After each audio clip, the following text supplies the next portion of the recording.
Good morning, I'm Taylor Wilson, and today is Saturday, October 4th, 2025. This is USA Today's The Excerpt. Today, Hamas has agreed to portions of Trump's Gaza peace proposal. Plus, when will the shutdown end? And a judge makes a sentencing decision for Diddy.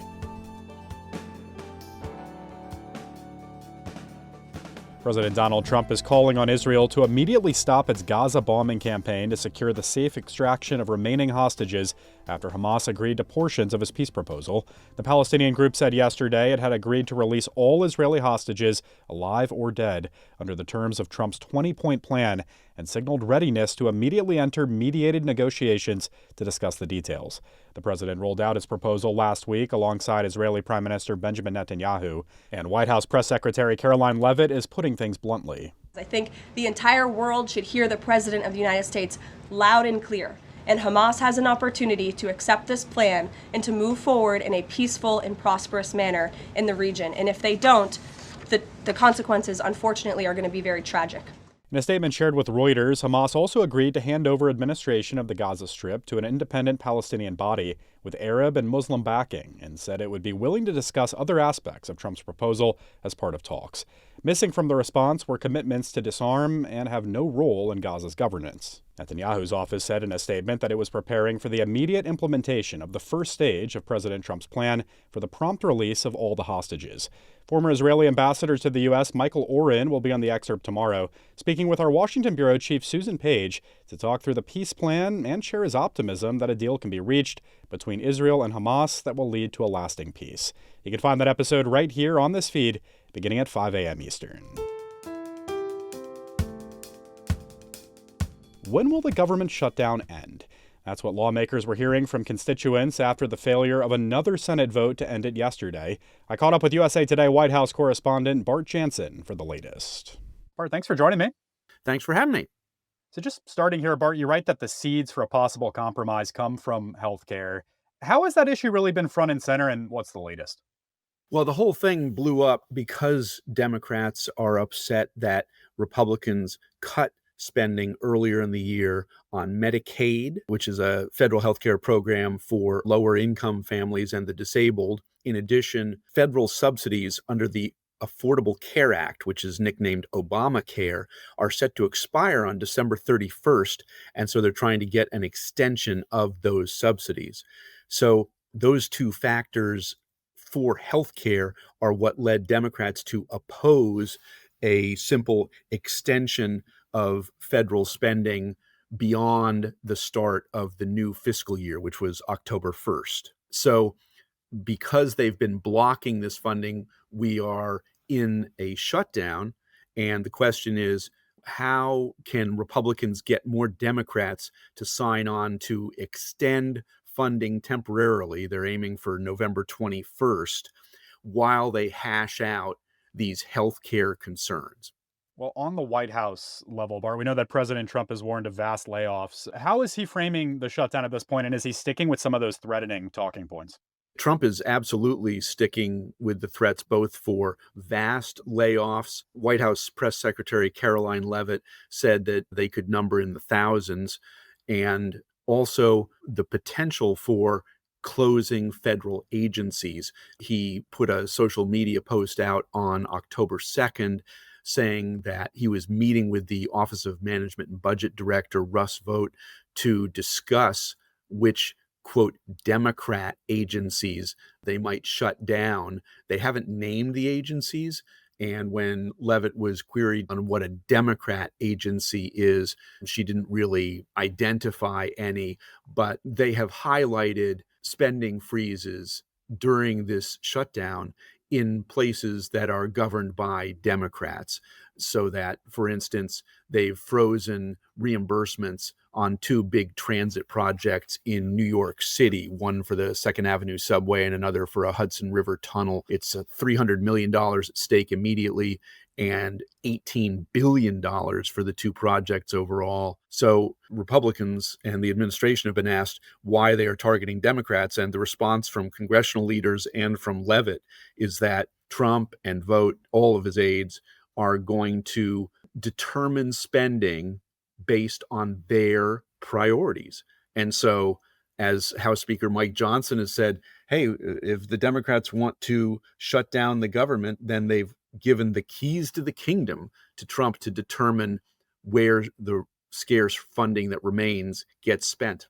Vice President J.D. Vance has apparently spoken with a number of Senate Democrats in recent days. Do we know anything specific, Bart, about those talks, and what are the critical needs that he's discussed? Well, they're trying to figure out a path forward. The idea is that if they could reach some sort of probably informal agreement about what to do about Obamacare subsidies, that perhaps they could reopen the government. So far, 3 Democrats in the Senate have joined Republicans willing to reopen the government. They're senators who caucus with Democrats. It's John Fetterman of Pennsylvania, Catherine Cortez Masto of Nevada, and the independent Agus King of Maine. So the Republicans need to pick up about 5 more Democrats to reopen the government.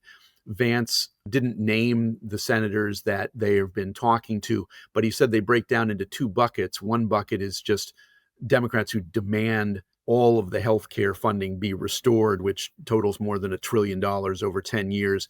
And he says that's just a non-starter, so they're not talking to those folks at all, but that there are moderates that the administration has been able to speak with. There is some joint concern about Obamacare subsidies, and many of the participants in the Obamacare program are in Republican-governed states. So there is some inclination to work on those subsidies, but House Speaker Mike Johnson has said that they would want to approve perhaps reforms in Obamacare at the same time that they extend subsidies. So it's a thorny question, one that they don't expect to get resolved while the shutdown continues. All of the Republicans say, hey, you got to open the government first, then we can hash out the subsidies during the 3 months remaining in the year. Bart Jansen covers the White House for USA Today. Thank you, Bart. Thanks for having me. The government shutdown is delaying the Bureau of Labor Statistics jobs report. The shutdown forced the Bureau to furlough employees and pause data collection and dissemination. And if it lingers, it could also postpone the Bureau's next Consumer Price Index report, a key benchmark for inflation, expected October 15th. The data delay comes at a time when economists were looking for signs of a rebound in the job market after months of disappointing reports, and when the Fed is expected to announce at least one additional rate cut before the end of the year to stimulate growth. While Bureau of Labor Statistics releases are widely viewed as the gold standard of economic data, the Fed and economists rely on a broad range of reports to gauge the health of the economy. You can read more about some of those tools with a link in today's show notes. The Trump administration has added Chicago to the list of blue cities and states whose federal funds are being withheld during the shutdown. I spoke with USA Today White House correspondent Zach Anderson for more. Thanks for hopping on, Zach. Glad to be here. So what did the Trump administration announce here about funding for Chicago? So the administration announced that it's freezing $2.1 billion in transportation infrastructure money for Chicago. The money would have gone to rail projects that are underway in the city, and that's now on hold. Well, what have we heard, if anything, from leaders in Chicago and Illinois in response?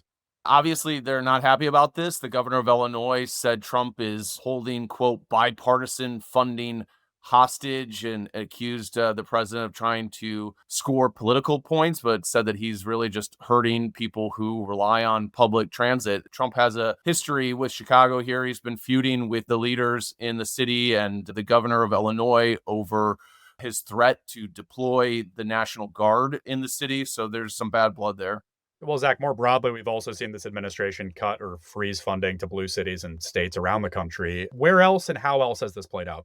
Trump's budget director, Russell Vought, has been announcing these on social media. The first one that he put out was freezing $18 billion in also transportation infrastructure funding for New York City that would have gone to a tunnel project and also to the subway system in New York. New York is the home state of Chuck Schumer and Hakeem Jeffries, the 2 Democratic leaders in Congress who Trump is fighting with over this budget shutdown. Vought also announced that they're cutting $8 billion in energy projects.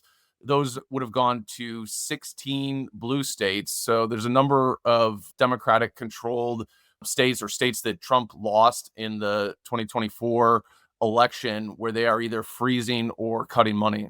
And meanwhile, Zach, red Florida, I know this is a state you know well, was reimbursed the cost for 2 immigration detention facilities. What's the latest there? Yeah, so there's a little bit of a juxtaposition here. While blue states are getting their funding cut, Florida actually got $608 million reimbursed for these immigration detention facilities. One of them has become pretty notorious, Alligator Alcatraz in South Florida, that was opened by Governor Ron DeSantis. Trump toured that facility recently. It's a state-run facility, but the federal government is reimbursing the state for the cost to operate that detention center. Obviously, immigration enforcement is a priority for Trump, and Florida is also a red state that he easily carried in 2024. Well, Zach, how is all this playing out politically, I guess, on the national level? There's been a lot of criticism from Democrats. There was a Democratic senator who described this as mafioso tactics. It looks like, the Trump administration is trying to gain some leverage here and squeeze these Democratic states, try to inflict some political pain here to try and force Democrats to agree to legislation to reopen the government. All right. Zach Anderson covers the White House for USA Today. I appreciate the time as always, Zach. Thank you.